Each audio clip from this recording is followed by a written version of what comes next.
In this example, we're going to look at a little bit of a complex exponential graph. Hopefully it will offer quite a lot of flavor for you.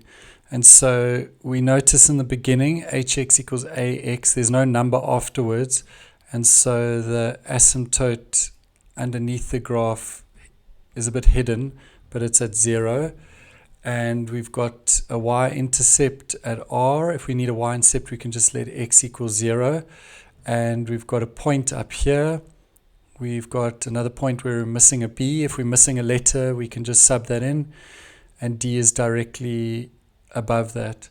And so there's a lot of stuff to think about before we even begin.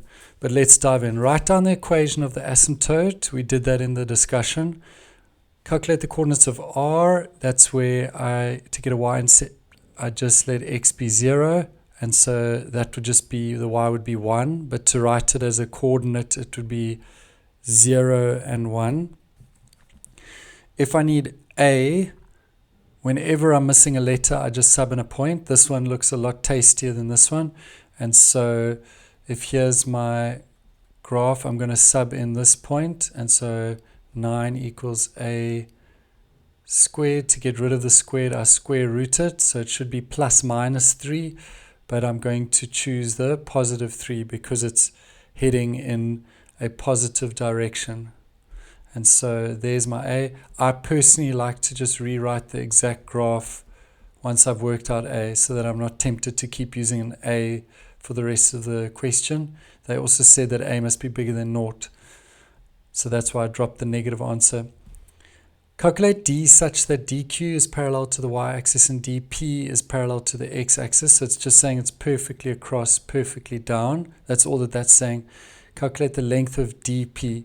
And so if it's perfectly across, that means that it's got the same x value here. So its x value is b, and it's got the exact same height. So the height there is that. And so what would be useful for me is to work out what b is. And so what I do to get a missing letter is I just sub in a point. And so I'm going to, in this graph that I've worked out, I'm just going to sub in this point. So the x value is b, the y value is 1 over 81. I'm going to change this into the same base, and so 81 is 3 to the power of 4. You can just press shift fact on your calculator. It doesn't like to do it for fractions, so just do it for the 81, and you would have got 3 to 4, and because it's 1 over, it's negative 4. And so now we've worked out that b is negative 4. How does that help us? Because then what's the distance of dp? Negative 4 all the way to 2 is just 6 units. So this is 6 units. This one's a bit of a wild one. Determine the values of k for which the equation of h of x plus 2 plus k will have a root that is less than minus 6. So let's try to simplify it. First of all, this is just a shift. What answer comes out of a bracket of x plus 2? It's just minus 2. So it's just, if this point here is minus 4, it's just the entire graph has shifted across. And now the point, instead of being at minus 4, it's just gone 2 to the left, so it's minus 6. Okay, and I'm just going to draw this for you because I think it will make a lot more sense. And plus k just means I'm going to shift it down or up.